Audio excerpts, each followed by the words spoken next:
Selamat malam, Bapak Monsinyur, Bapak dan Ibu sekalian. Salam sehat dan bahagia.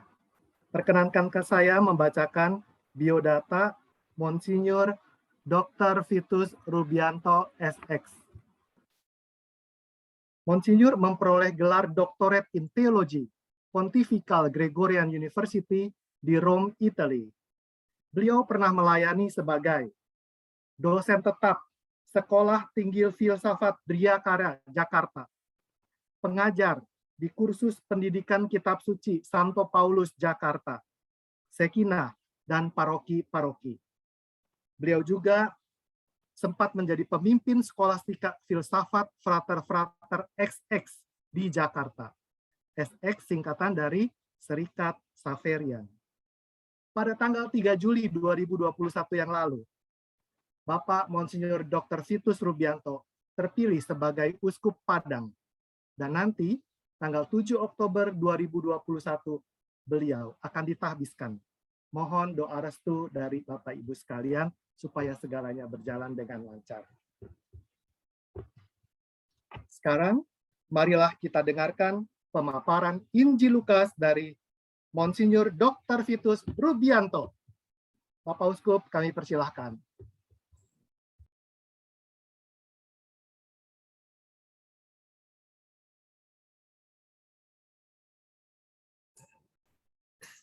Selamat malam, saudara-saudari pencinta kitab suci dalam kelompok Joy of Discovery ini yang memang pasti punya harapan supaya nanti tahun liturgi yang akan datang, tahun di mana kita akan ditemani dengan Injil Lukas, bisa memberi surprise seperti biasa ketika Anda sekalian membaca kitab suci dengan cara COD ini. Ya, tentu saja bukan pertama kali saudara-saudari mendengar ulasan tentang Injil Lukas. Saya berharap ada satu dua hal yang baru yang memancing rasa ingin tahu kita untuk nanti mengambil Injilnya sendiri dan akhirnya mendalami, membaca, dan akhirnya menemukan mutiara-mutiara yang bisa ditemukan dalam pengalaman hidup kita. Saya minta izin untuk bisa share screen.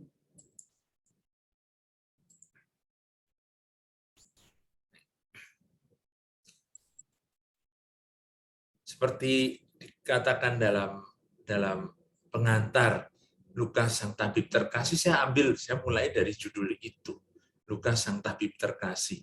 Dan memang cara kita membaca nanti akan memperhatikan bagaimana Lukas, penginjil Lukas itu menuliskan Injilnya dengan mencoba membayangkan dan mencoba mengenal siapakah penginjil Lukas ini dari macam-macam sumber yang bisa kita gali, dari referensi yang bisa saya pelajari, dan mungkin dengan cara demikian kita bisa menemukan sesuatu yang menarik untuk membaca Injil Lukas dengan cara yang sebagaimana penginjil Lukas kita bayangkan sebagai pertama seorang tabib, dan minggu depan sebagai seorang sejarawan Allah atau teolog yang bicara tentang sejarah keselamatan Tuhan.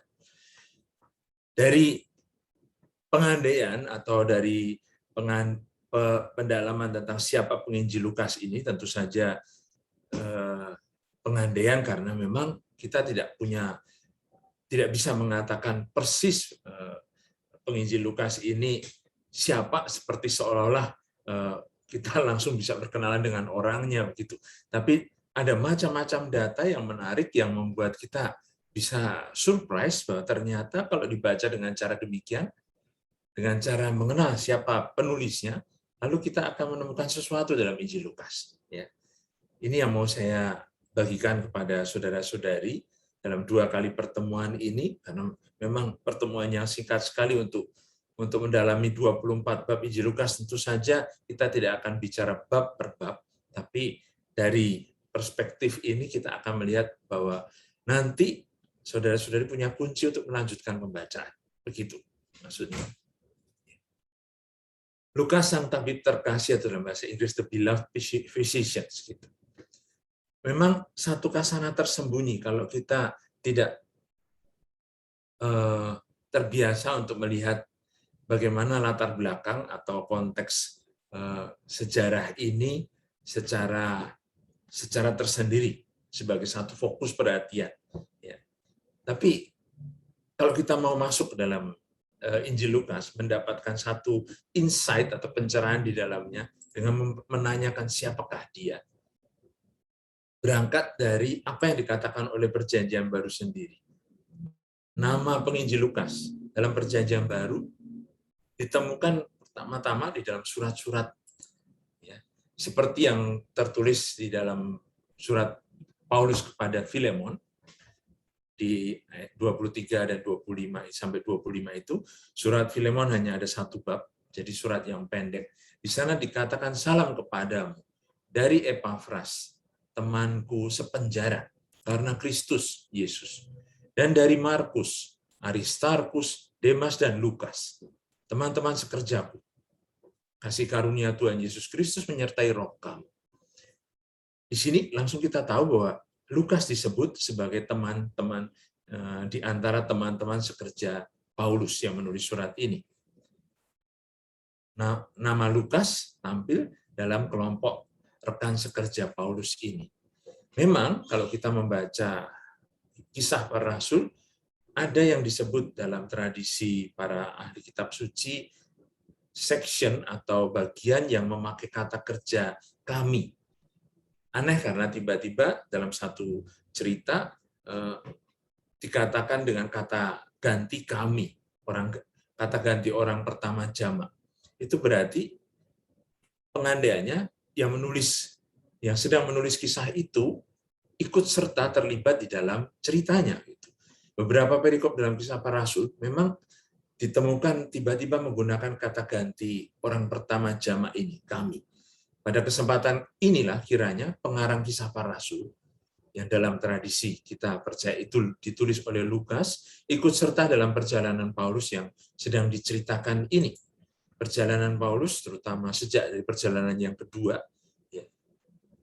Jadi melanglang daerah Asia kecil ini, Paulus di situ dikatakan dari Troas ke Makedonia sebagai bagian dari awal perjalanan misi kedua Paulus sampai ke Eropa. Di situ ada kata ganti orang pertama kami. Jadi penulis kisah para rasul ikut serta dalam perjalanan itu. Kalau itu penulisnya Lukas, di sini memang gereja sendiri percaya bahwa Lukas itu rekan sekerja Paulus yang menuliskan kisah para rasul ini kepada kita. Di sebagian besar kisah ulangnya Paulus dari perjalanan misi yang ketiga, bab 20 sampai 21 ini, beberapa saat juga di Yerusalem, bab 21 ayat 15 sampai 26, nampak kata ganti orang pertama jamak itu kami. Dan terakhir dalam perjalanan Paulus sebagai tawanan ke Roma, bab 27 sampai 28. Di sana nampak kata kerja kami. Seperti mau mengatakan bahwa Lukas sebagai rekan sekerja Paulus itu mendampingi Paulus bahkan sampai nanti dia dibawa sebagai tawanan ke Roma. Maka tidak heran kalau dikatakan rekan sekerja Paulus yang paling setia. Anda sekalian kalau pernah lihat filmnya yang berjudul Paul the Apostle ini, pemain yang menjadi Lukas ini yang main dalam Passion of the Christ dari sutradara Mel Gibson. Nah, sutradara dari film ini Andrew Hyatt mengatakan Lukas ini seorang teman sekerja Paulus, seorang dokter, seorang tabib yang mengikuti Paulus sampai bahkan di penjara. Di dalam kunjungannya ke penjara secara menegangkan begitu, bagaimana dia bisa masuk ke dalam penjara Romawi itu di kota Roma untuk mendengarkan kisah Paulus yang terakhir sampai nanti Lukas menuliskannya dalam buku Kisah Para Rasul. Dikatakan di dalam surat kedua pada Timotius, berusahalah supaya segera datang kepadaku karena Demas telah mencintai dunia ini dan meninggalkan aku. Ia telah berangkat ke Tesalonika. Kreskes telah pergi ke Galatia, dan Titus ke Dalmatia. Hanya Lukas yang tinggal dengan aku. Orang memperkirakan bahwa dari data di dalam surat Paulus yang kedua kepada Timotius ini, ada petunjuk bahwa Lukas rupanya mendampingi Paulus yang di dalam Kisah Para Rasul dibawa sebagai tawanan ke Roma, dipenjara di sana, tapi waktu itu masih penjara atau tahanan rumah begitu. Dan kemudian dalam cerita di film ini, Paulus ditangkap lagi dengan tuduhan menghasut orang banyak sehingga akhirnya membakar kota Roma. Di bawah Nero, Paulus dimasukkan dalam penjara yang sangat ketat penjagaannya. Di situ Lukas datang sekali lagi. Nah, dari data 2 Timotius inilah dibangun film yang dibuat oleh Andrew Hyatt itu. Mengatakan bahwa Lukas itu akan mendampingi Paulus sampai ke kemartirannya, dibunuh di luar kota Roma itu ya. Sekarang menjadi tempat peziarahan namanya Tre Fontane. Nah, kalau dikatakan dari film itu, kelihatan dari sana Lukas dianggap sebagai dokter atau tabib yang merawat Paulus di penjara, tapi juga menuliskan kisahnya. Bukan tanpa dasar itu, karena dikatakan dalam surat pada jemaat di Kolose, bab 4 ayat 14, dikatakan salam Paulus kepada jemaat di Kolose dari tabib Lukas yang kekasih. Dan dari Demas, yang tadi dikatakan meninggalkan Paulus.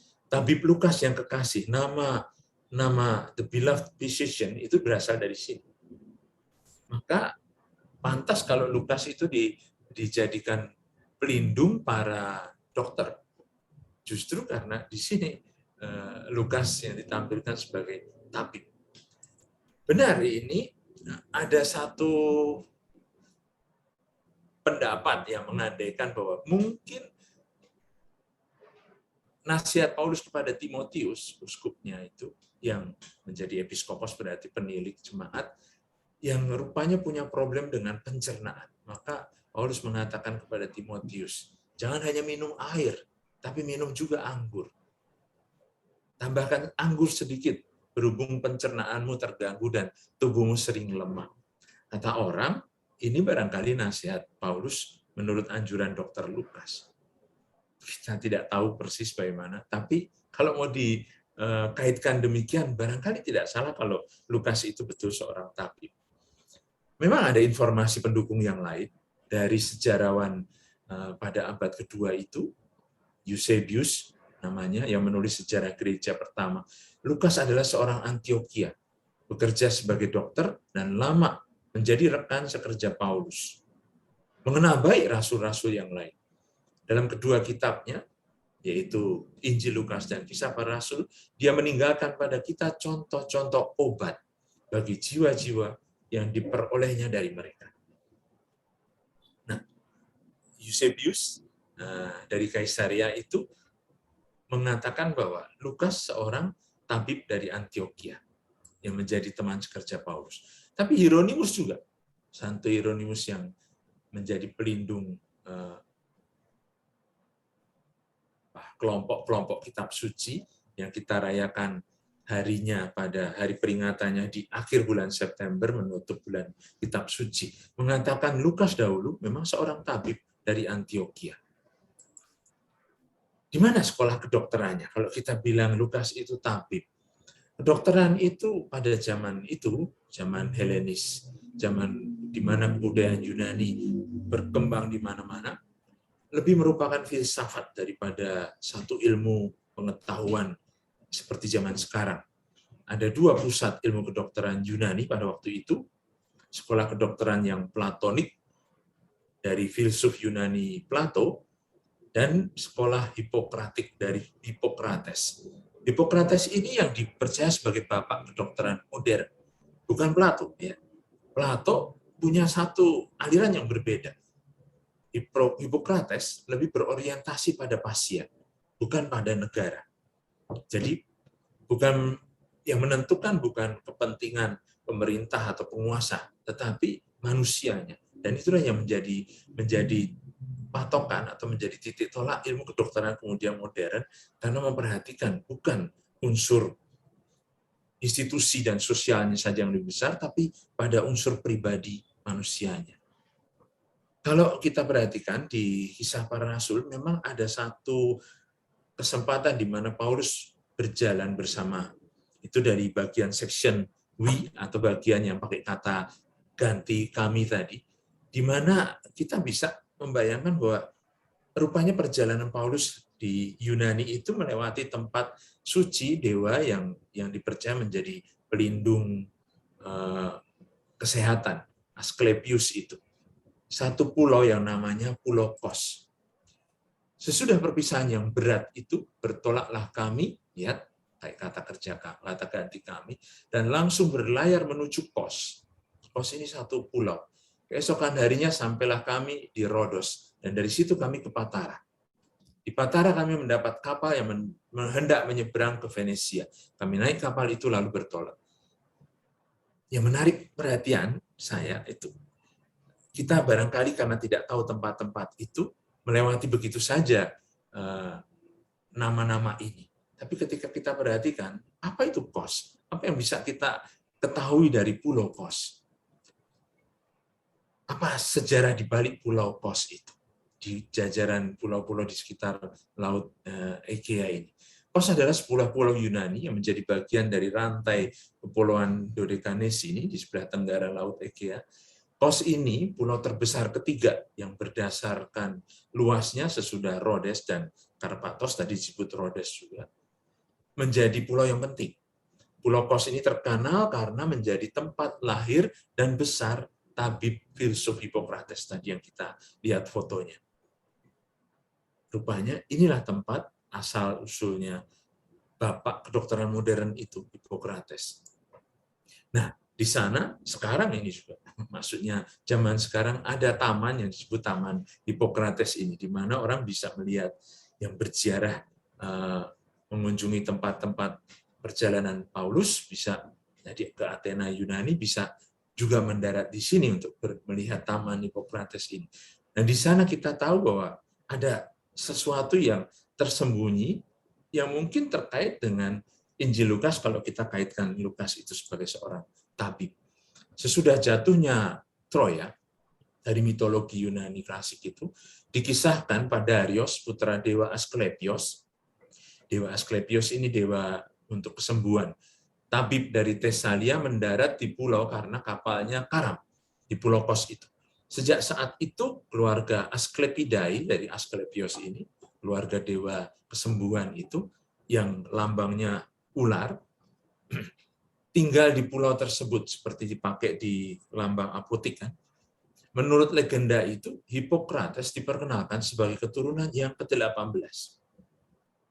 Maka ada kaitan dengan legenda atau dengan mitologi dewa kesembuhan ini. Nah, kalau dia yang menjadi keturunan ke-18 yang kemudian membuat akademi atau sekolah kedokteran, di situ orang bisa mengandaikan Lukas dan teman-temannya, dengan Paulus dan teman-temannya itu pernah singgah di pulau ini, tempat barangkali Lukas sebagai tabib pernah belajar.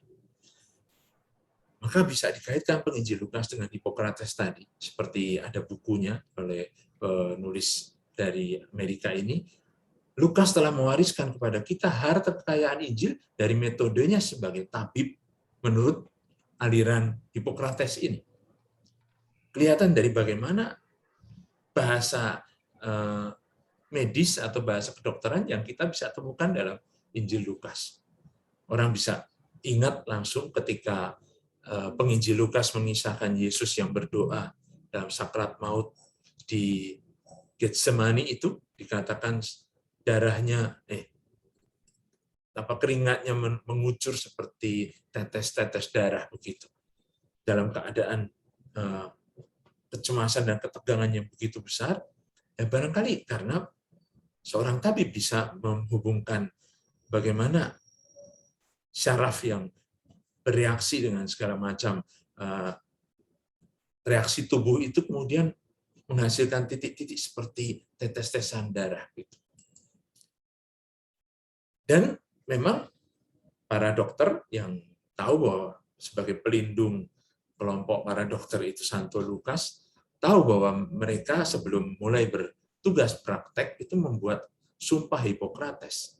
Warisan Sumpah Hipokrates ini bisa kelihatan bagaimana di Injil Lukas kita menemukan perhatian besar kepada pribadi manusia. Injil Lukas disusun dengan gaya dan dengan semangat dari seseorang yang dekat dengan mereka yang berada dalam situasi genting, situasi yang kekurangan, situasi yang betul-betul membutuhkan penyembuhan, yang nyaris kehilangan sesuatu atau dalam bahaya maut.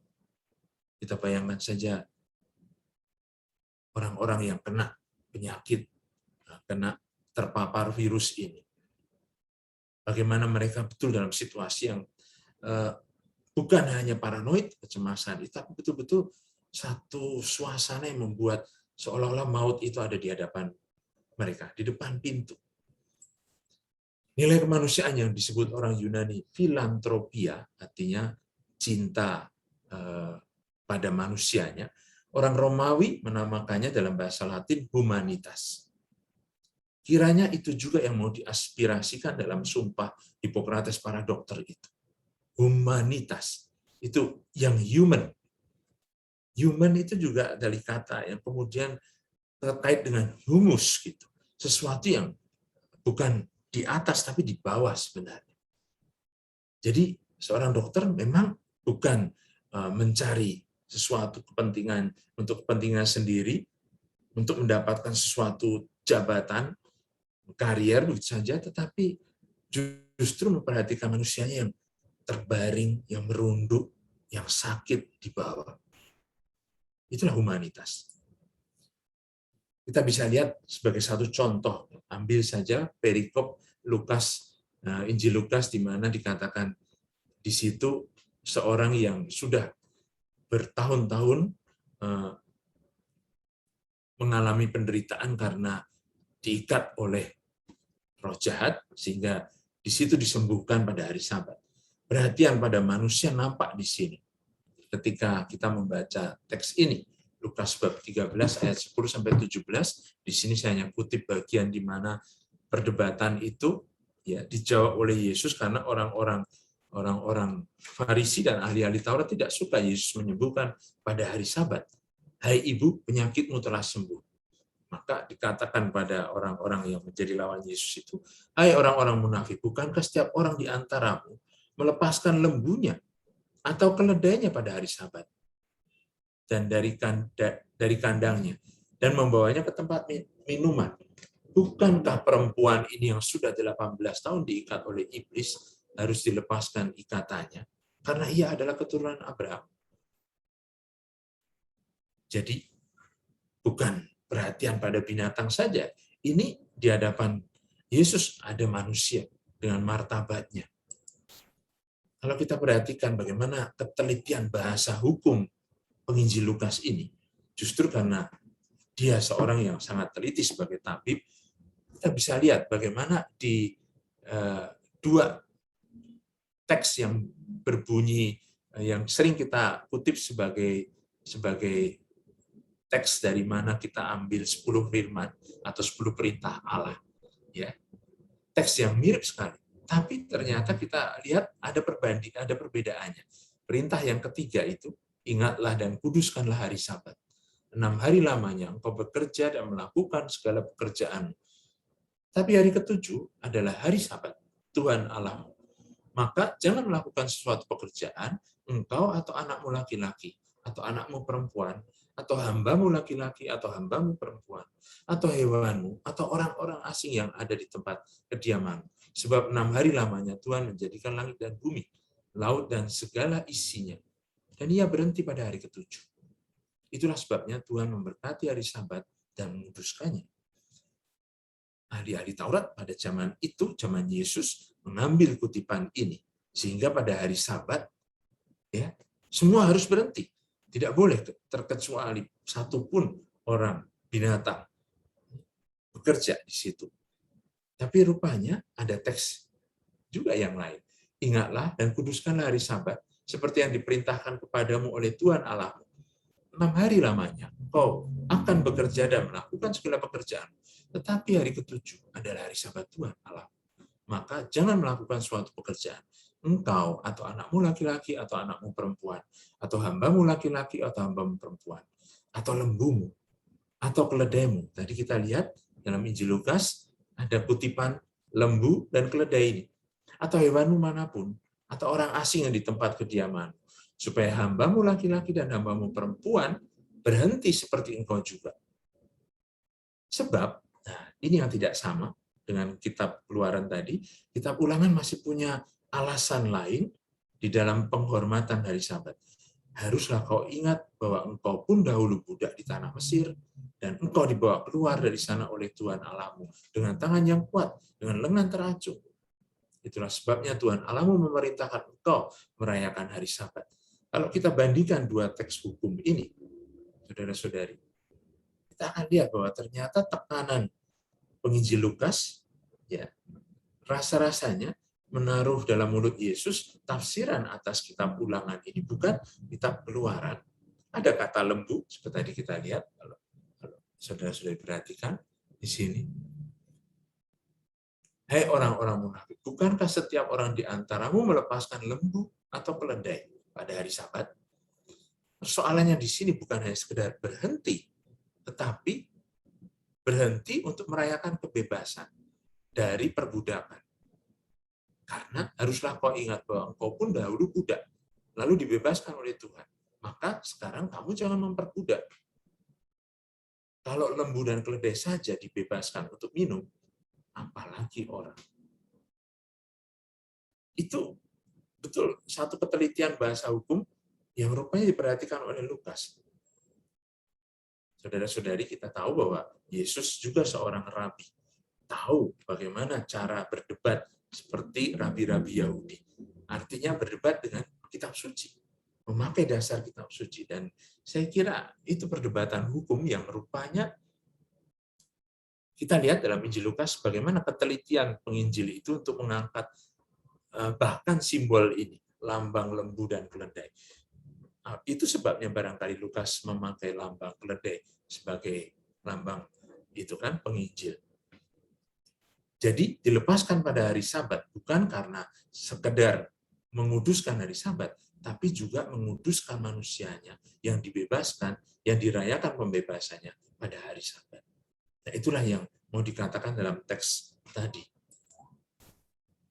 Ada lagi penyembuhan yang rupanya menarik kalau kita perhatikan. Bagaimana orang buta di Yeriko itu disembuhkan dengan cara yang unik oleh Yesus, dan bagaimana Lukas mengisahkan dengan cara tertentu yang berbeda dari Markus dan Matius.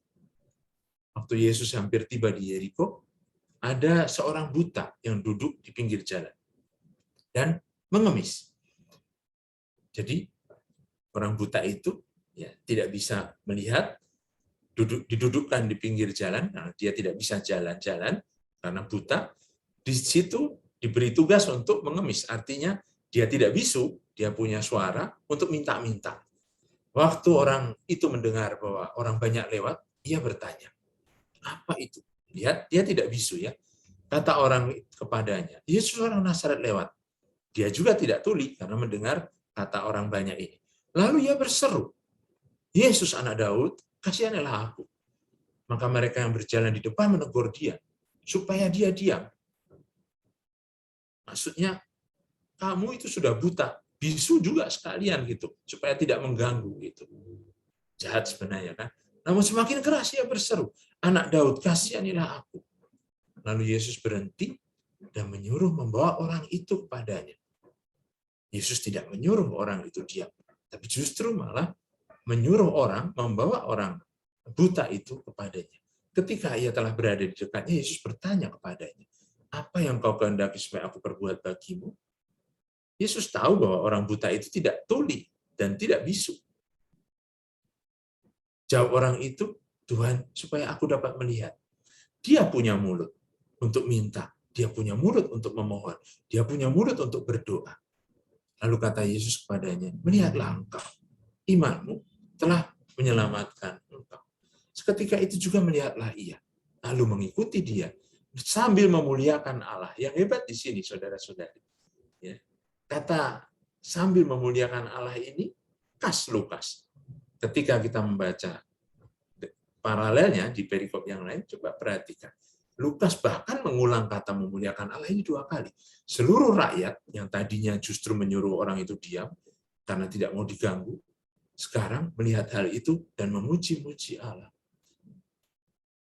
Diulang 2 kali, puji-pujian untuk Allah yang ada di akhir perikop ini. Penyembuhan yang total, yang universal. Orang buta itu disembuhkan 3 kali, bisa dikatakan demikian. Dari kebutaannya, dari kakinya yang tidak dapat jalan, karena dia tadi langsung mengikuti Yesus dalam perjalanannya. Kemana? Dari Yeriko ke Yerusalem, menuju pada kematiannya. Dan dari mulutnya yang tadinya hanya dipakai untuk minta-minta, pada akhir kisah dipakai untuk memuji-muji Allah. Bukan hanya dia, orang-orang yang tadinya juga mengatakan supaya dia diam, sekarang memuji-muji Allah. Itu perhatian yang khas Lukas pada manusianya. Kesembuhan yang tidak hanya sekedar kesembuhan fisik, tapi juga kesembuhan hati dan budi. Saudara-saudari, metode dan perhatian yang amat teliti dan seksama ini, dari kita bisa katakan seorang yang mungkin profesinya memang tabib, seandainya orang bisa protes dan mengatakan tidak ada bukti kalau Lukas itu dokter, gitu. Tapi tidak bisa dipungkiri bahwa cara perhatian dan tulisannya itu sangat detil. Coba perhatikan sejak dari awal pendahuluan Injil Lukas. Theophilus yang mulia, ini di bab 1 ayat 1 sampai 4 ya. Saya lupa tulis perikopnya. Banyak orang telah berusaha menyusun satu berita tentang peristiwa-peristiwa yang telah terjadi di antara kita, seperti yang disampaikan kepada kita oleh mereka yang dari semula adalah saksi mata dan pelayan firman.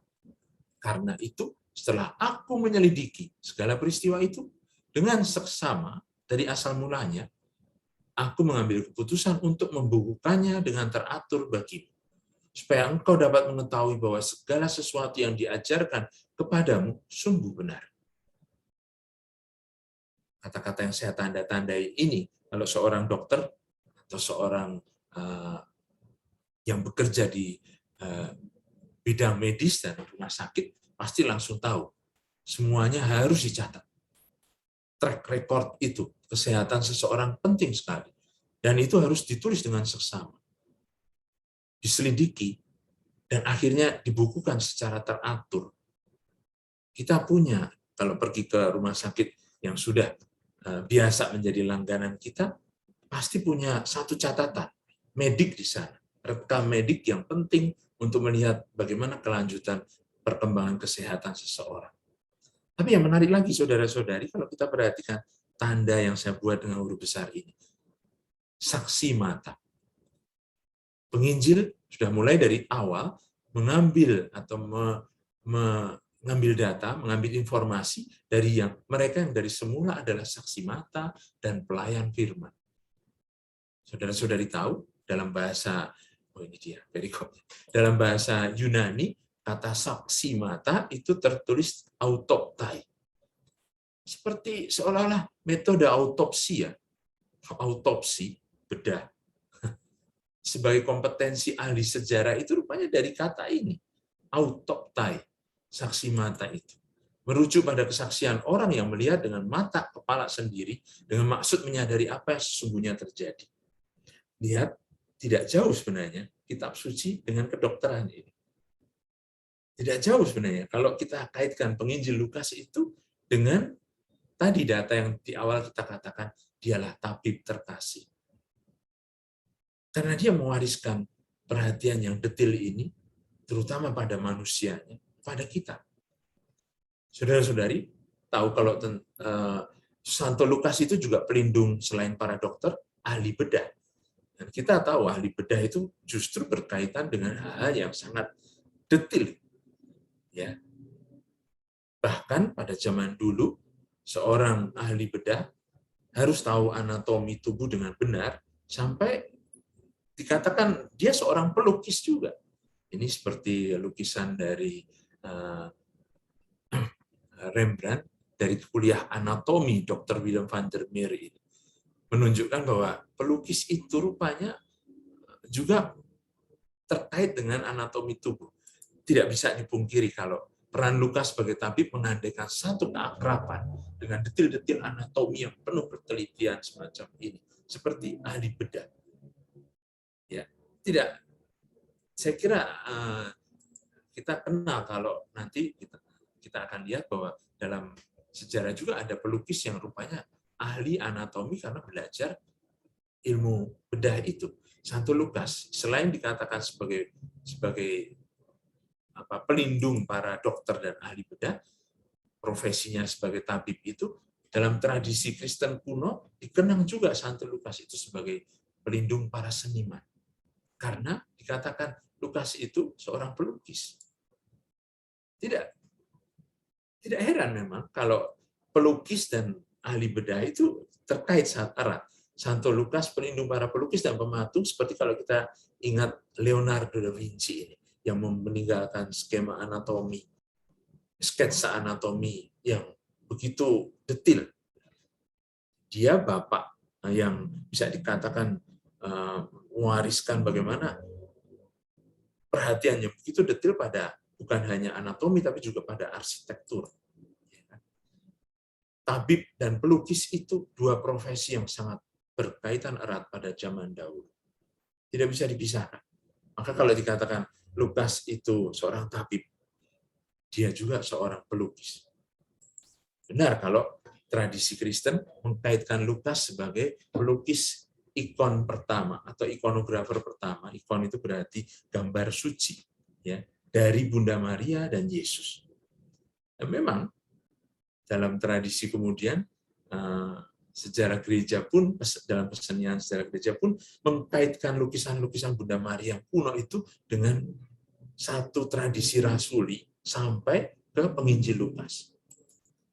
Tradisi Kristen yang amat kuno ini meyakini bahwa Lukas adalah ikonografer pertama. Ikonografer itu berarti penulis ikon atau pelukis ikon atau gambar suci yang membuat lukisan Bunda Maria, Petrus dan Paulus dan Yesus misalnya. Banyak lukisan ikon dari tradisi Bizantium karena ikon ini tradisi khas dari gereja Ritus Timur, ya, gereja Ortodoks, dianggap berasal dari Santo Lukas. Hari ini, kalau saudara-saudari ingat, dalam kalender liturgi memang tidak diterayakan di tempat lain, tapi sebenarnya hari ini adalah peringatan pentahbisan Gereja Basilika Santa Maria Maggiore di Roma, dirayakan tanggal 5 Agustus itu. Nah, di dalam gereja ini, di Basilika Santa Maria Maggiore, di dekat stasiun Termini itu di kota Roma, stasiun sentral, ada lukisan yang namanya Salus Populi Romani. Lukisan ini pun dianggap berasal dari Lukas. Lukisan itu tempat di mana Paus ketika di awal masa pandemik ini, ya, melihat bahwa gereja sepi, dengan sedih pergi ke sana untuk berdoa. Seperti dahulu kala, lukisan ini pernah menjadi legendanya, menjadi tempat di mana orang-orang Roma berdoa untuk keselamatan. Maka dikatakan Salus Populi Romani, keselamatan orang-orang Roma yang kena wabah. Di awal masa pandemik itu tahun yang lalu, Paus Fransiskus juga berdoa di sana. Lukisan ini yang dipercaya berasal dari penginjil Lukas juga. Nah, bagaimana lukisan bisa sampai dikaitkan dengan Lukas, seorang penginjil? Ya, itu justru karena sempat dalam sejarah gereja ada orang-orang yang tidak menyukai tradisi ini, sehingga membuang semua ikon-ikon itu, mengatakan bahwa itu bisa mengarah pada kesesatan, pada bid'ah. Tapi ada santo-santa juga yang membela tradisi ikon plastik ini. Santo Yohanes Damascenus dalam kontroversi ini, perdebatan soal gambar-gambar suci pada tahun 730 sampai 843, menjadi orang yang kemudian memberikan dasar kenapa gereja tetap harus menghormati gambar suci, yaitu pada tradisi rasuli. Santo Thomas Aquinas mengakui usaha Santo Yohanes Damascenus ini dan ikut mendukung bagaimana tradisi ini tetap sesuai dengan sejarah para rasul. Artinya meletakkan bahwa dalam tradisi, Santo Lukas itulah yang mewariskan kepada kita bagaimana lukisan dari gambar orang-orang suci. Santo Thomas Aquinas dengan mengambil inspirasi Yohanes Damascenus itu menyatakan pentingnya menghormati gambar-gambar suci. Jadi kita tidak perlu takut dan ragu dengan penghormatan dengan gambar suci ini, ikonografi ini, seperti yang dilestarikan oleh gereja ortodoks. Ya. Pada abad itu, sesudah muncul tradisi yang mau mencari pemakaian asal-usul ikonografi suci dari zaman Rasuli ini, dikaitkan pada tradisi rasulinya, terutama pada penginjil Lukas. Karena apa? Karena Lukas punya perhatian detil waktu mengkisahkan dalam Injilnya kisah-kisah seperti kisah Bunda Maria. Figur-figur Alkitabiah ini kita temukan paling akurat, bisa dikatakan demikian, dalam Injil Lukas. Bunda Maria menjadi saksi mata pertama, bisa dikatakan demikian. Autoptai tadi yang kita baca di dalam pendahuluan ini. Lukas melukis dengan mata yang penuh perhatian, dengan telinga yang mendengar, dengan imajinasinya yang kreatif.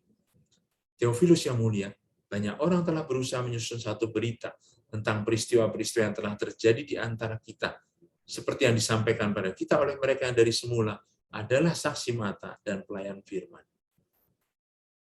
Maka dalam tradisi gereja kuno ya, orang percaya bahwa Lukas itu menerima Bunda Maria, mendengar dari beliau sendiri cerita-cerita tentang masa kanak-kanak Yesus. Ada lukisan-lukisannya dan tidak hanya satu.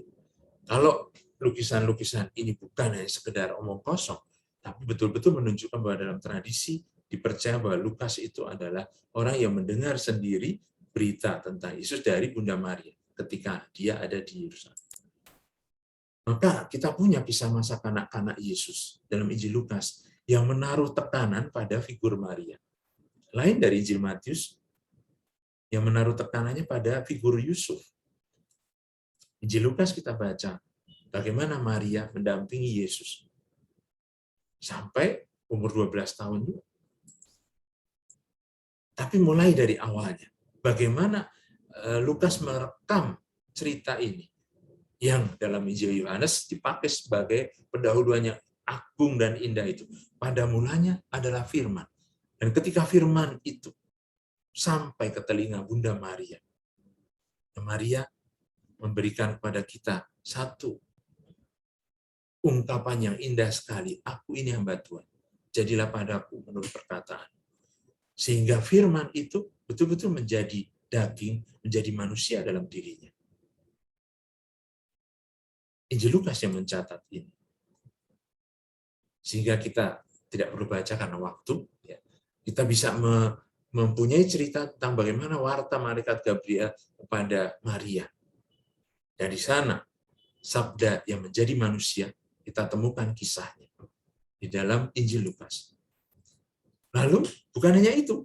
Maria yang mendapat tanda dari malaikat itu, yaitu saudarinya sendiri, sepupunya, Elisabeth yang dalam bulan yang ke-6 masa perkandungannya, dia yang dikatakan orang mandul. Maka Maria langsung pergi menuju pegunungan Yehuda itu untuk menjumpai Elisabeth. Cerita ini hanya ada di Injil Lukas juga. Bagaimana detil itu dikisahkan. Seperti bagaimana Lukas bisa mengerti apa yang terjadi di dalam rahim kedua ibu ini. Dua ibu, yang satu sudah lanjut usia, dalam rahimnya sudah mulai mengandung besar, dan Maria yang sedang menerima kabar dari malaikat Gabriel itu sudah mulai mengandung. Perjumpaan dua ibu, perjumpaan dua rahim ini, yang membuat kedua anak itu bergerak gitu. Ketika Elisabeth mendengar salam Maria, melonjaklah anak di dalam rahimnya. Dan Elisabeth pun penuh dengan Roh Kudus. Diberkatilah engkau di antara perempuan, diberkatilah buah rahimmu. Bagaimana Elisabeth tahu bahwa rahim Bunda Maria sudah berisi? Siapakah aku ini? Sampai ibu Tuhanku datang mengunjungi aku. Sebab, nah di sini dasarnya, di sini motivasinya. Ketika salammu sampai pada telingaku, anak yang di dalam rahimku melonjak kegirangan. perhatian detil pada unsur ya kedokteran bisa membuktikan bahwa anak di dalam rahim memang bergerak, bereaksi, berkomunikasi dengan orang-orang di luar, terutama dengan papa dan mamanya.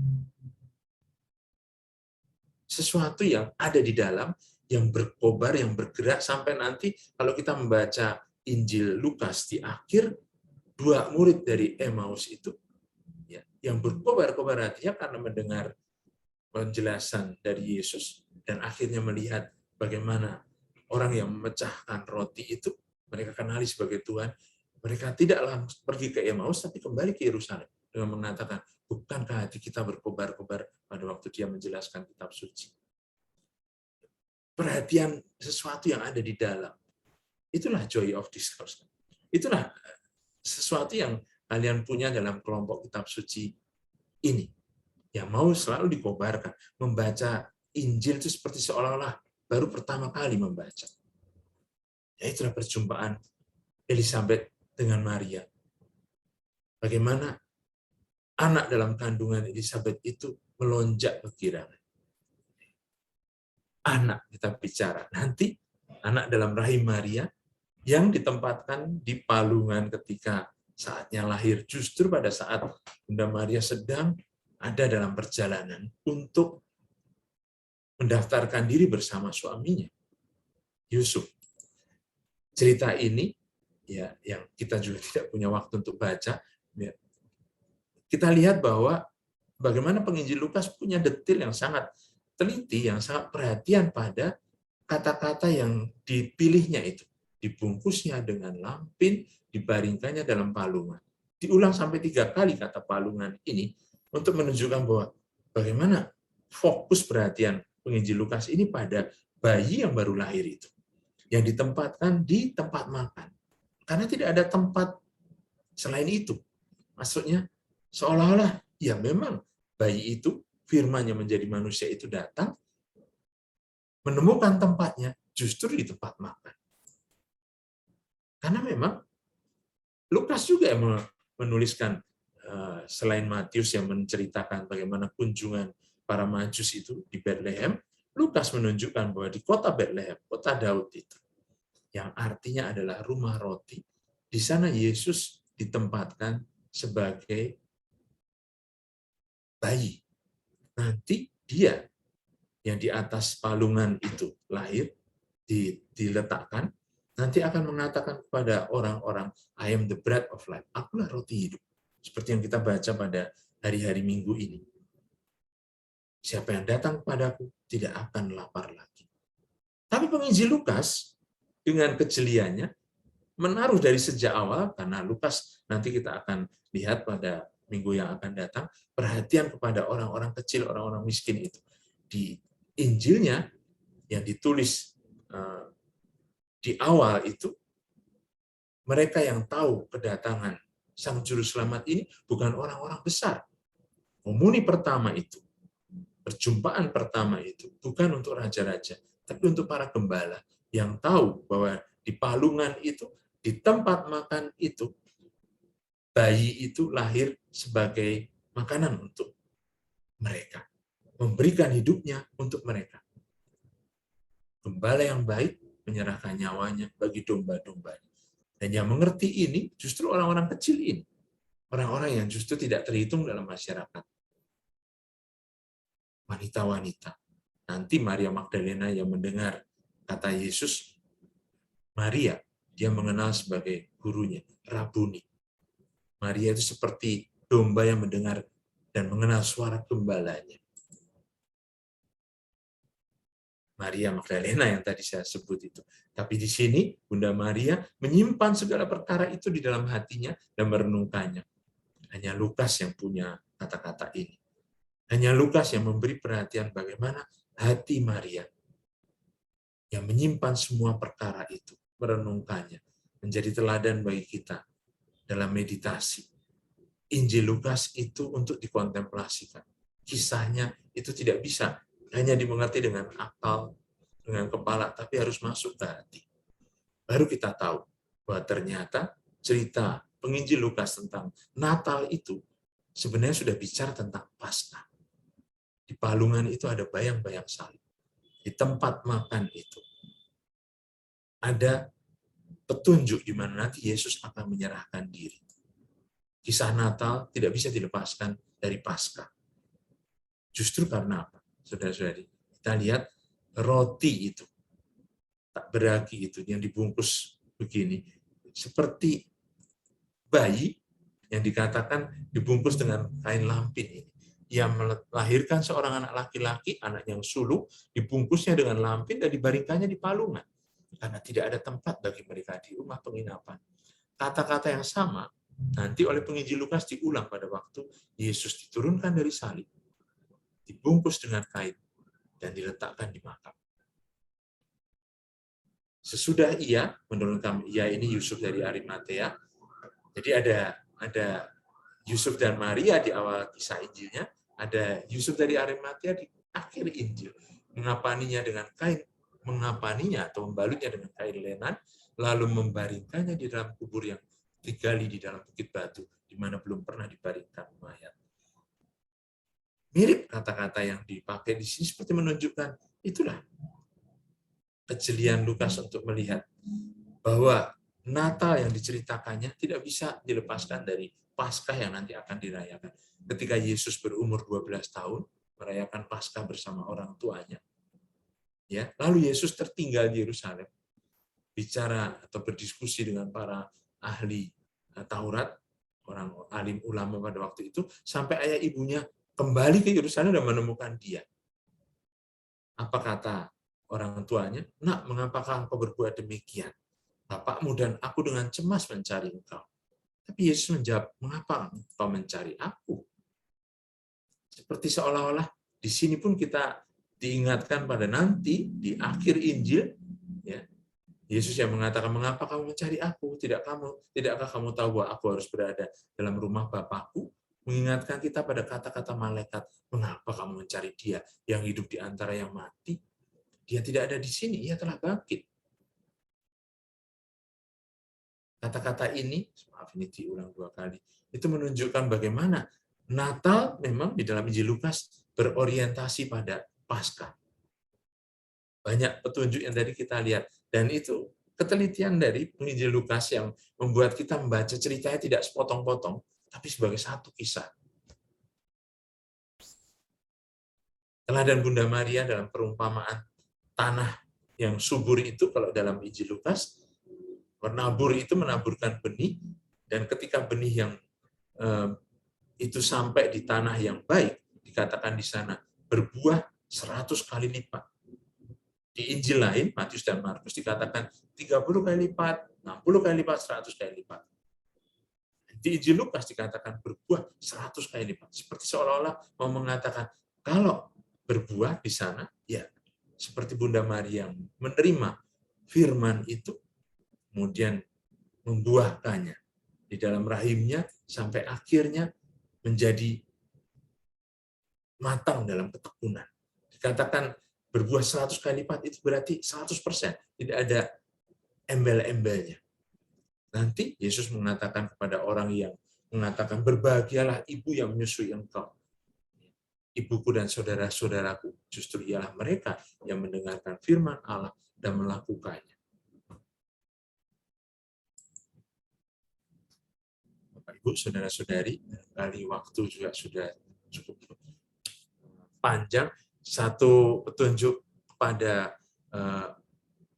Injil Lukas di mana punya perhatian pada soal kesembuhan, karena dia seorang tabib, dan perhatian pada manusia, terutama pada wanita. Itu nampak juga pada kisah tentang wanita yang sakit pendarahan, disembuhkan oleh Yesus dengan cara yang istimewa ketika wanita itu menjamah jumbai jubahnya. Dan Yesus mengembalikan keibuannya, karena apa? Ibu itu yang sudah 12 tahun didera oleh sakit pendarahan, kemudian sakit pendarahannya berhenti. Dan dengan demikian, orang yang sakit pendarahan itu bisa menjadi ibu, karena bisa bersuami. Sementara orang yang sakit pendarahan tidak bisa diambil oleh orang sebagai istri karena dianggap najis. Kita tahu ceritanya, itu dikaitkan dengan anak Yairus yang berumur 12 tahun. tapi ternyata sakit dan mati. Yesus mengembalikan keibuan dari perempuan yang sakit pendarahan itu sesudah 12 tahun atau sejak umur 12 tahun, sejak dia mulai menstruasi barangkali. Di sini juga perhatian yang detil, Pak, karena barangkali Lukas seorang tabib itu, dan putri Yairus yang sakit dan meninggal pada umur 12 tahun. Dalam kebudayaan-kebudayaan tertentu, anak umur 12 tahun, anak pada usia akil balik, itu dianggap sebagai anak yang sudah siap masuk dalam usia pertunangan. Ternyata mati. Bapaknya kecewa karena anaknya tidak bisa menjadi pemberi harapan dan kegembiraan orang tua karena memberikan anak. Tapi Yesus membangkitkan dia justru pada usia 12 tahun. Sehingga dia bisa membahagiakan orang tuanya dengan memberi cucu. Perhatian pada kewanitaan lain dalam Injil Lukas, kita tahu dari cerita tentang perempuan pendosa yang dibela oleh Yesus di hadapan Simon orang Farisi itu. Wanita ini yang sejak dari awal ketika Yesus masuk menciumi kaki Yesus, mengusapinya dengan rambutnya, dengan air matanya dan rambutnya. Dia yang begitu mengasihi, dosanya yang banyak itu diampuni. Lukas memberi kita cerita ini juga. Seperti halnya perhatian pada janda-janda. Sejak dari awal, bagaimana ditampilkan ya Yesus yang waktu dipersembahkan di bait Allah, disambut selain oleh Simeon, juga oleh Hana, yang sudah menjadi janda dan tinggal di bait Allah itu. Seperti halnya ketika kita tahu cerita janda yang dipakai dalam perumpamaan tentang hakim yang lalim itu. Janda yang kemudian akhirnya dibela perkaranya oleh hakim karena terus-menerus mendesak hakim. Di sini perumpamaan tentang doa yang tidak kunjung putus yang ditampilkan dengan figur janda ini. Atau janda yang memberikan seluruh uangnya untuk persembahan. Bagaimana Lukas punya perhatian pada ibu-ibu janda ini? Saya kira karena perhatian sejak dari awal, oleh Lukas itu memang menampilkan kerahiman Allah seperti nampak dalam rahim Maria yang menerima sabda tadi menjadi manusia. Kerahiman Allah dalam kisah perumpamaan tentang orang Samaria murah hati misalnya, yang diungkapkan tergeraklah hatinya oleh belas kasihan. Perhatian yang nampak dalam kosakata istimewa ini, ya, tergeraklah hatinya oleh belas kasihan, itu perhatian kepada figur atau pribadi manusianya. Seperti dikatakan dari awal, bagaimana sumpah Hipokratik, sumpah dokter itu menaruh dan menggarisbawahi martabat manusia. Itu juga dalam kisah kerahiman yang lain ketika Yesus membangkitkan anak janda dari Nain. Di sana dikatakan tergeraklah hatinya oleh belas kasihan. Justru karena bagian dalam ini yang tergerak itu seperti gambaran ibu yang sakit melahirkan. Artinya rahim yang tergerak, yang bergerak ketika akan melahirkan anak. Yang sakitnya minta ampun di situ. Bapak-bapak tidak bisa merasakannya, tapi ibu-ibu tahu kesakitan dalam gerakan rahim itulah gerakan belas kasihan Allah. Itu sebabnya bagaimana Yesus yang mengatakan kepada ibu itu jangan menangis. Akhirnya anaknya yang tunggal itu hidup kembali. Sama seperti cerita yang lain yang kita temukan dalam bab 15 yang terkenal, bapak yang kemudian menambut anaknya yang hilang. Dikatakan di sana tergeraklah hatinya oleh belas kasihan, bapak itu lari menyambut anaknya yang pulang dari jauh.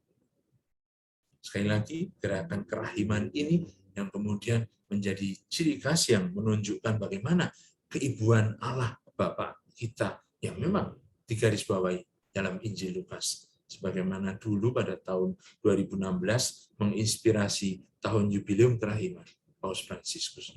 Demikian saudara-saudari, bagian pertama dari cerita obrolan tentang penginjil Lukas sudah selesai.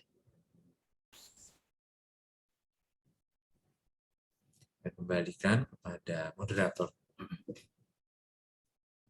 Terima kasih, Monsinyur. Beberapa pertanyaan saya bacakan ya.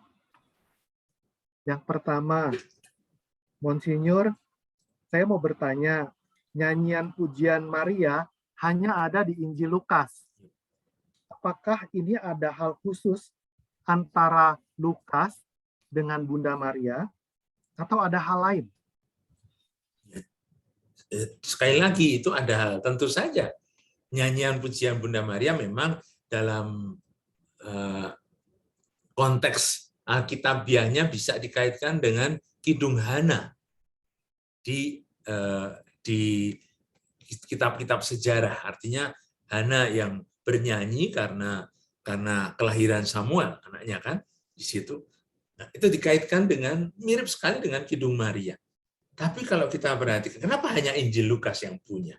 Bisa jadi karena penginjil Lukas mendengar ceritanya dari Bunda Maria. Nah, kalau mau dikatakan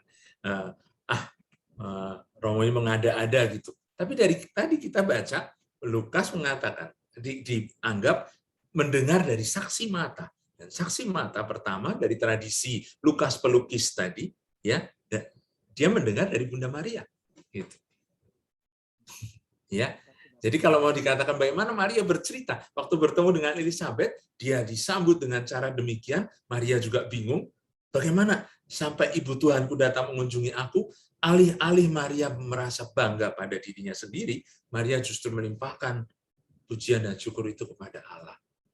Kalau itu dikisahkan dalam kepada Lukas, ya, waktu Lukas mencatat apa kira-kira yang bisa disampaikan kalau bukan kidung yang hebat itu. Yang isinya adalah puji-pujian pada Allah yang justru mendengarkan dan memperhatikan hambanya yang hina dina. Terima kasih, Monsignor. Pertanyaan berikutnya, apa yang mendorong Santo Lukas untuk melukis? Apakah hanya semata-mata karena untuk mendokumentasikan? Kalian terjebak sama ini kan saya hanya pakai pengandaian untuk membayangkan siapa penginjil Lukas.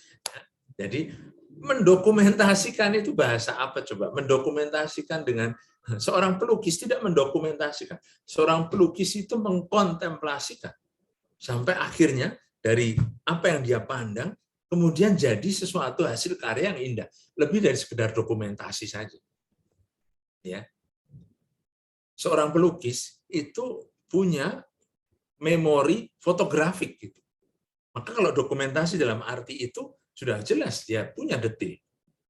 Itu ya. Ya, kita sekali lagi tidak mau mengatakan ini sebagai sesuatu yang pasti yang harus jadi begitu, tapi memberi satu insight ya kan untuk melihat iya ya. Makanya kenapa kita punya banyak hal yang kalau dibaca teliti hanya ada di Lukas. Cek saja. Itu maksudnya kenapa kita bicara ini. Tabib dan pelukis. Terima kasih, Monsignor. Pertanyaan selanjutnya, di King James Version, Lukas 1 ayat 3, ada istilah the most excellent Theophilus. Nah, siapakah yang dimaksud dengan the most excellent Theophilus? Nah, ini bisa jadi satu kuliah sendiri. Saya sengaja tidak masuk di situ ya, karena ada banyak pendapat tentang siapa the most excellent Theophilus. Jelas seorang yang most excellent pribadi yang dimuliakan, diagungkan. Oleh karena itu layak untuk mendapat sesuatu yang pantas. Lukas dengan mengatakan tadi mengumpulkan segala data dan kemudian membukukannya secara teratur untuk yang mulia Theophilus. Tapi orang sering mengatakan, ya tidak tahu siapa Theophilus ini, bisa jadi Theophilus ini sebenarnya adalah simbolik, lambang, karena apa? Artinya adalah para pencinta Allah. Semua orang yang mau mencari Allah dan mencintainya, Theos Philos, gitu kan? Ya, itu masuk dalam sapaan ini. Nah, ini kan jadi umum banget gitu. Dari seorang yang most excellent menjadi the most excellent, itu mengatakan semua umat yang membaca, seluruh umat di mana saja yang membaca Injil Lukas.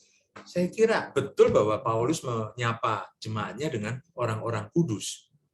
Bisa juga di situ diartikan pencinta Allah. Tapi kalau kita mau ambil dari King James, the most excellent Theophilus, bisa jadi itu seorang pribadi yang betul-betul menugaskan Lukas untuk membuat satu rangkuman, satu dokumentasi, membukukan kisah-kisah yang terjadi di sekitar Yesus. Apa salahnya kalau kita tetap menganggap bahwa itu seorang yang misterius? Ya, artinya ada banyak teori yang juga mengatakan dalam sejarah Alexander Theophilos itu cucu dari imam besar Hanas yang ketiga, itu dikaitkan dengan ini. Tapi ini nanti ada, saya mengatakan ini karena ada bukunya, ya. Jadi bukan ngarang ini. Ada bukunya dari seorang yang meneliti bagaimana teks-teks kuno dipakai oleh penginjil Lukas. Itu seorang dari Barcelona, dari Catalunya, seorang profesor yang mengatakan Theophilus itu mungkin Alexander Theophilus dari cucu ketiga yang dibuang ke tanah pembuangan oleh Roma ketika Yerusalem sudah dibumianguskan. Maka dia mencari jawaban kenapa terjadi semua ini dengan kota Yerusalem. Dia bertanya kepada seorang imamnya. Nah, di situ imam itu namanya Lukas. Nah, ini menjadi satu cerita lain lagi nanti. Dikaitkan Lukas itu seorang imam gitu. Nah, ini lebih aneh lagi karena dikata iya, tabib itu punya satu detil. Imam itu juga seorang yang memang memperhatikan hal-hal yang detil-detil, aturan-aturan dan segala macam. Dikatakan di dalam teorinya bahwa Lukas itu belajar bersama Paulus di bawah asuhan Gamaliel. Itu sebabnya karena dia seorang imam, lalu diminta oleh Alexander Theophilus untuk menjawab pertanyaan dia karena kenapa Yerusalem hancur? Kenapa umat Israel mengalami sekali lagi pembuangan? Justru karena mereka tidak mengerti, tidak menyadari ketika Tuhan melawat mereka. Maka Lukas menceritakan kisah Yesus kepada Theophilus itu. Masuk akal juga kan? Kalau mau dibilang begitu, ya. Coba. Hanya orang tidak umum menganggap Lukas itu seorang imam. Tapi bukunya ada. Luke the Priest ada bukunya. Pertanyaan selanjutnya. Lukas kan seorang dokter. Mengapa pada Injil Lukas kita bandingkan dengan Injil sinoptik ya Romo? Ya, Monsinyur. Kenapa malah di Injil Lukas di bab 4 yang merupakan termasuk bab awal, Yesus ditolak di Nazaret. Sedangkan kalau Injil Markus dan Matius adanya penolakan Yesus tuh di bagian tengah-tengah, bukan di bagian awal. Iya. Dan betul, pertanyaan ini bagus karena di situ justru malah kata tabib muncul. Coba, Yesus ditolak karena apa? Dia mengatakan, "Hai tabib, sembuhkanlah dirimu sendiri." Ya kan? Itu juga aneh itu. Hanya di situ ya. Hai tabib, sembuhkanlah. Itu berarti, sebagai tabib, Yesus disuruh menyembuhkan di tempatnya sendiri gitu. Tapi dalam arti ini, Yesus mengatakan dengan perumpamaan yang lain, dengan cerita yang lain. Lihat, Elisa pada waktu itu banyak orang kusta di sana di Israel. Yang disembuhkan justru malah Naaman orang Syria. Ya, nabi yang menjadi tabib gitu.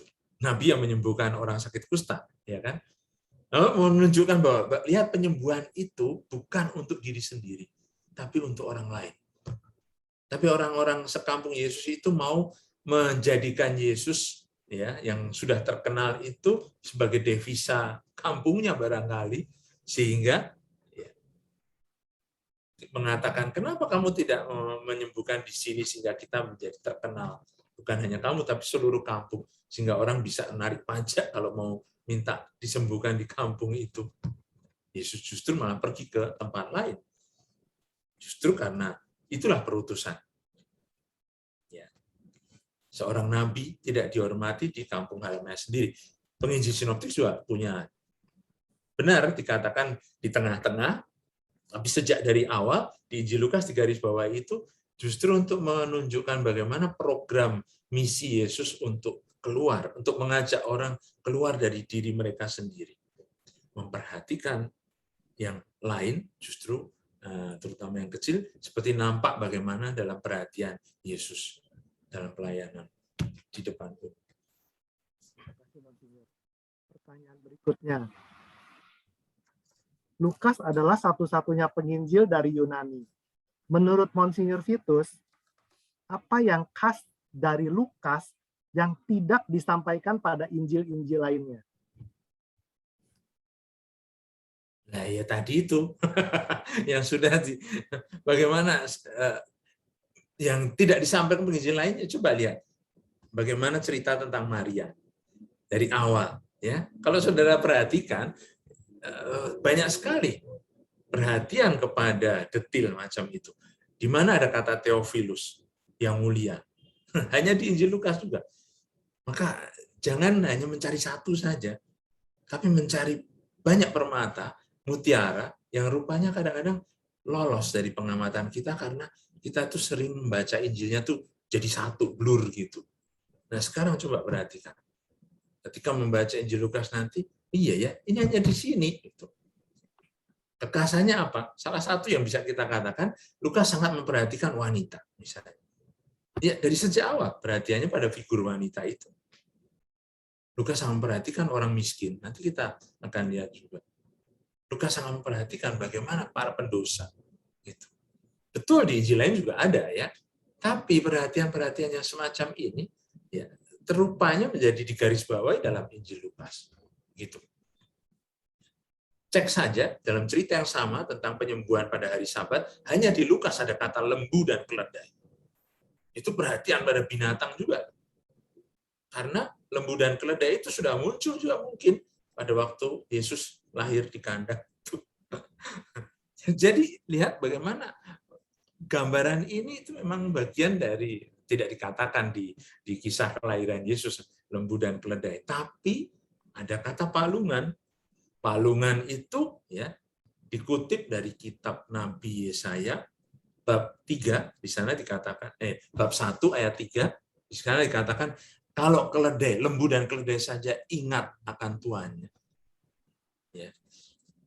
Masakan umat Israel tidak ingat akan palungannya, di mana itu dikatakan.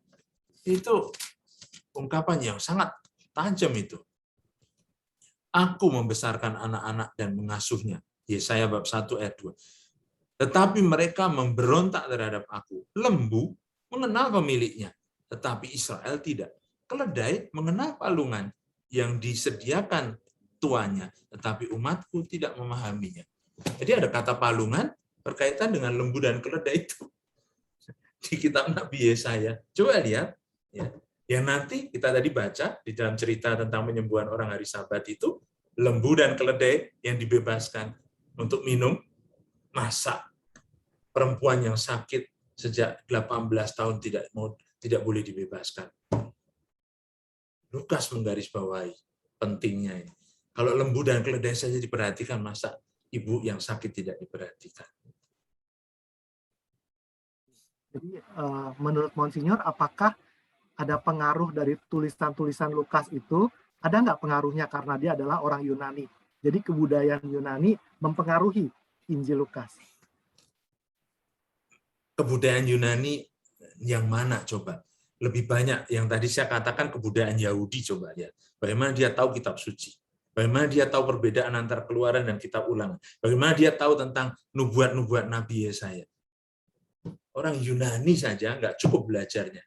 Kalau tidak betul-betul betul, saya sampai sekarang belum menegaskan siapa kebangsaan Lukas ya. Tadi yang dikatakan dia tabib dari Antioquia.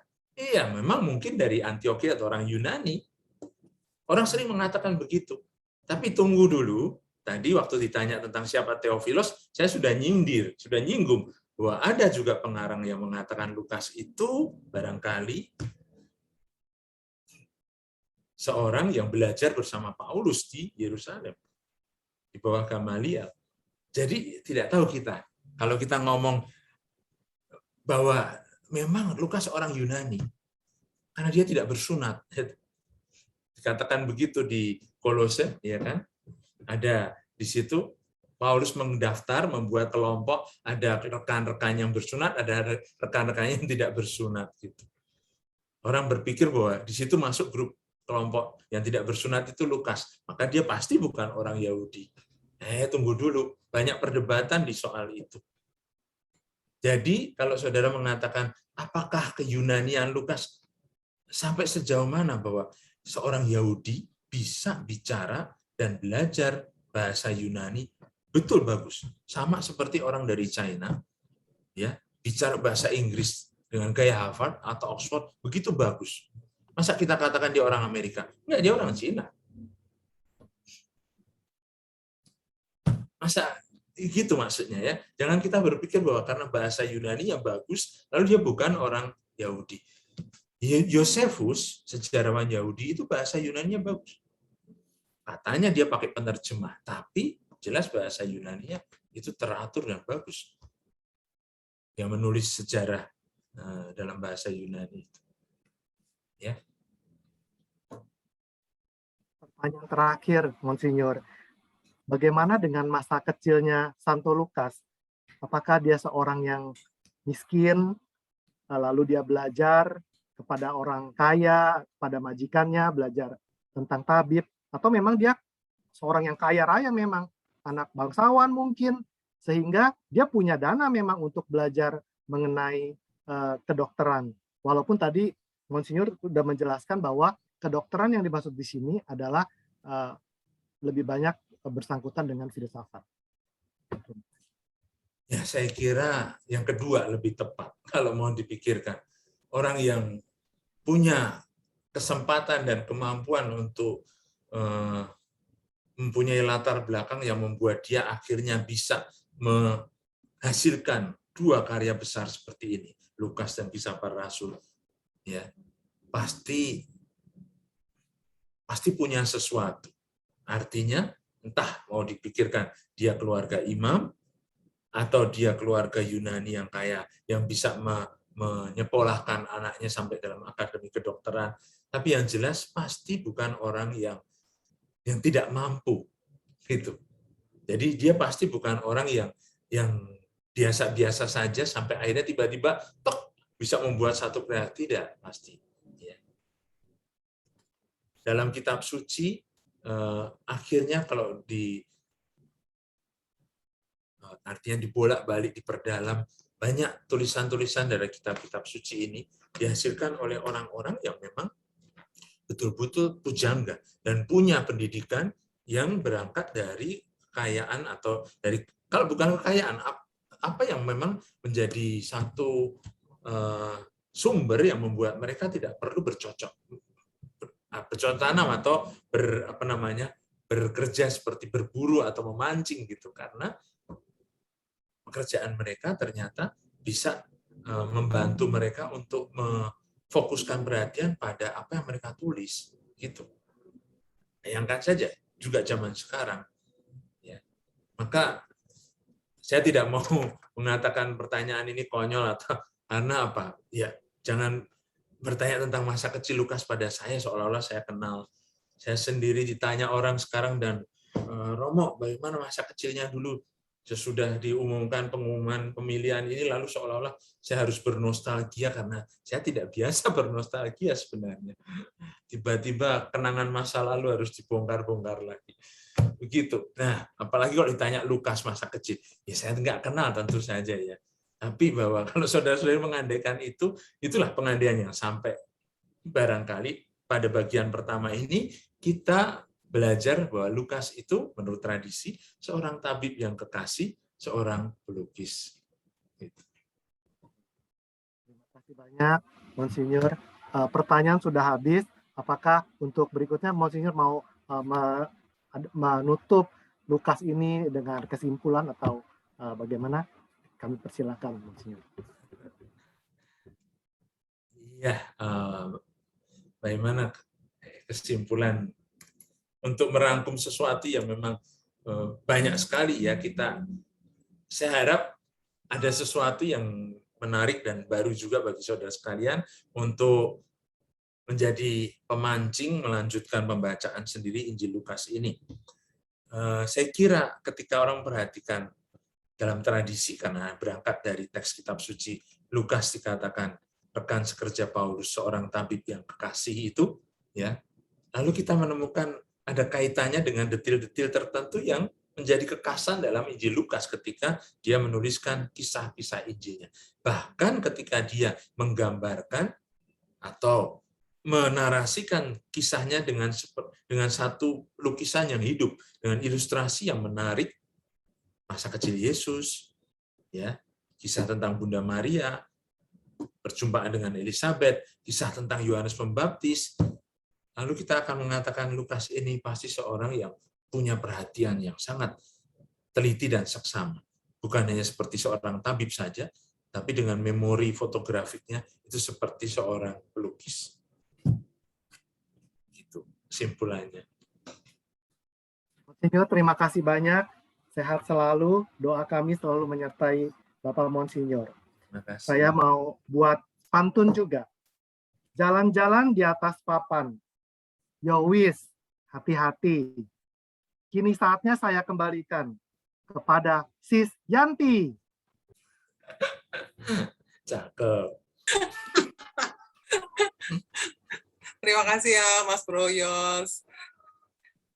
Terlebih terima kasih kepada Monsieur Vitus yang sudah menyampaikan materi hari ini yang luar biasa. Semoga ini memberikan sukacita dan menambah wawasan kita lagi tentang Injil Lukas. Baik Bapak Ibu, kalau mungkin ada yang masih mau memberikan pertanyaan berkaitan dengan Injil Lukas, bisa juga di chat. Tapi sebelumnya saya juga mau menginformasikan kembali kepada Bapak Ibu bahwa minggu depan, tanggal 12 Agustus 2021, di hari yang sama, di jam yang sama, masih ada satu lagi materi di webinar Injil Lukas dengan Monsieur Vitus. Ya, jadi diharapkan kembali kehadirannya minggu depan, ya, supaya kita semakin lengkap mendapat wawasan tentang Injil Lukas ini. Ya, kalau misalnya ada saran bisa disampaikan di WA Group webinar yang sudah disediakan. Seperti itu. Selain itu mungkin saya mau ke Ibu Otilia, mungkin ada yang mau disampaikan atau Pak Erik. Ya, terima kasih Monsinyur untuk pemaparannya mengenai Injil Lukas. Masih ada satu lagi seperti yang dikatakan oleh Sis Yanti, tapi kita juga setelah webinar Injil Lukas itu ada webinar menulis renungan. Nah, bagaimana setelah kita membaca kitab suci, kita memahaminya, lalu kita tuangkan di dalam sebuah tulisan. Nah, itu ada webinarnya lagi. Jadi, pastikan teman-teman yang sudah ikut webinar Injil Lukas juga mengikuti webinar menulis renungan dengan mudah dan menyenangkan. Terima kasih, Sis Yanti. Baik, terima kasih, Bu Oti. Ya, karena materi sudah selesai ya, Monsieur Vitus ya. Berarti nanti kita ketemu lagi minggu depan. Saya mau kasih pantun terakhir nih. Pergi ke pasar menjual durian. Pasar dibuka di hari Senin. Sampai jumpa, kami haturkan. Semoga bertemu di minggu depan. Mohon maaf sekali lagi kalau ada kekurangan atau kesalahan dari kami panitia webinar Injil Lukas. Semoga bisa kami perbaiki minggu depan. Dan untuk sebelum menutup webinar malam ini, kita tutup dengan doa nanti oleh Sis Patricia. Nanti terakhir Monsieur Vitus yang memberikan berkat ya. Silakan, Sis Patris.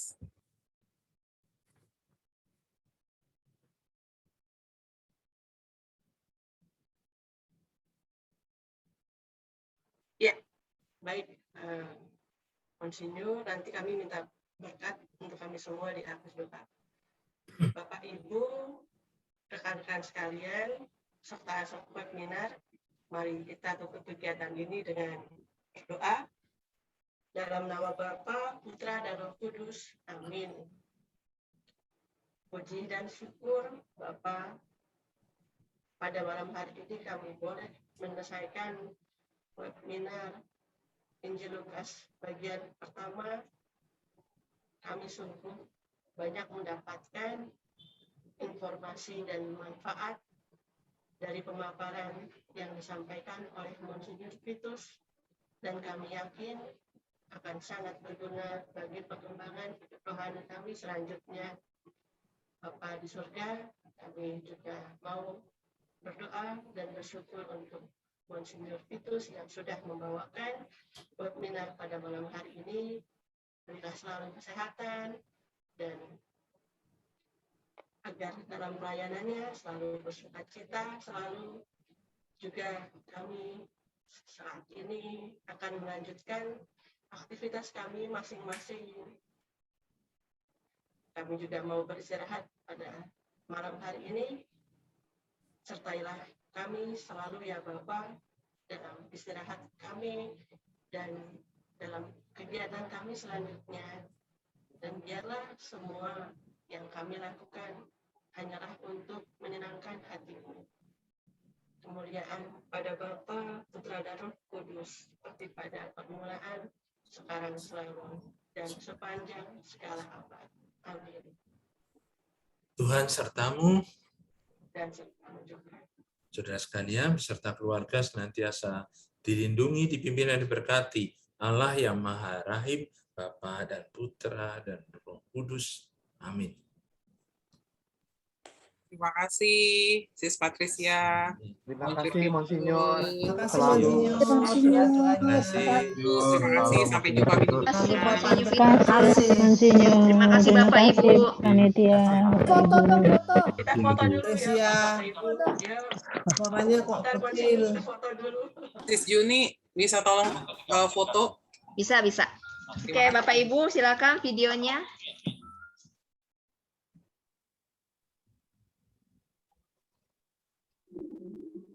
Dr. Charles, Oke, Bu Rina, videonya belum dibuka.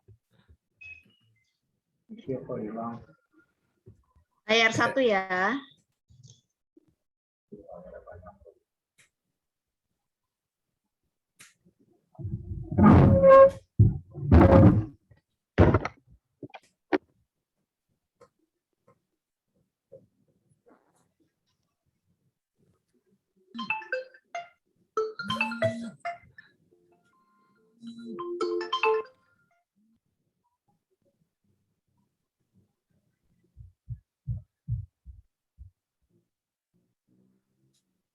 Udah, Sis? Belum? Layar 3, bentar, layar 3. Oh. Dikomandoin dong layar 1, ABC gitu. Oke. Dan Oke, sudah. Kira Makasih Bapak di Ibu. foto. Terima kasih. Terima kasih. Malam. malam. Semuanya. Ya, Sampai minggu depan, Bapak Malam Ibu. Pak Teddy. Malam Bu Eli. Mbak Teddy. Selamat malam. Sampai ketemu minggu depan ya. Ya. Pak Albert. Ya. Halo Pak Albert. Nanti kita bertugas ya Pak, tanggal berapa tuh minggu depan ya? Iya. Terima kasih, Monsinyur. Terima kasih. Saya juga pamit. Pak Albert, salam sampai minggu depan. Hei. Mari. Terima kasih, Pak Pusko. Mari. Terima kasih banyak. sama-sama.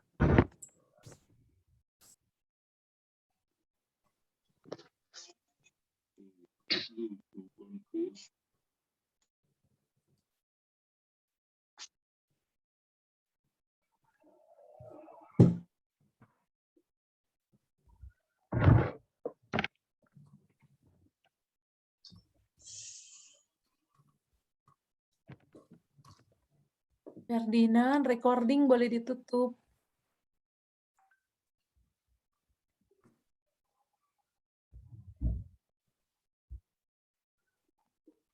Sudah sih.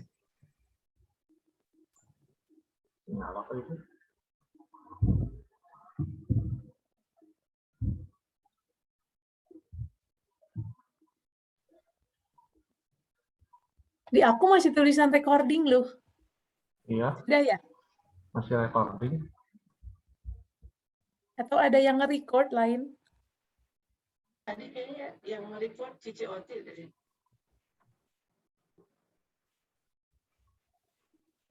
Oh ini Charles nih. Ferdinand ada 2. Kedua nih yang rekam nih. Terima kasih ya yang ada yang masih nyangkut.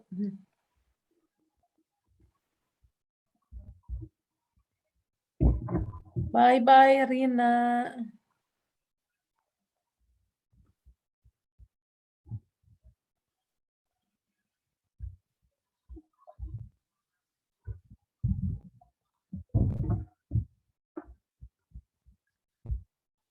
Teman-teman, saya minta maaf tadi Itu ada presentasi. maaf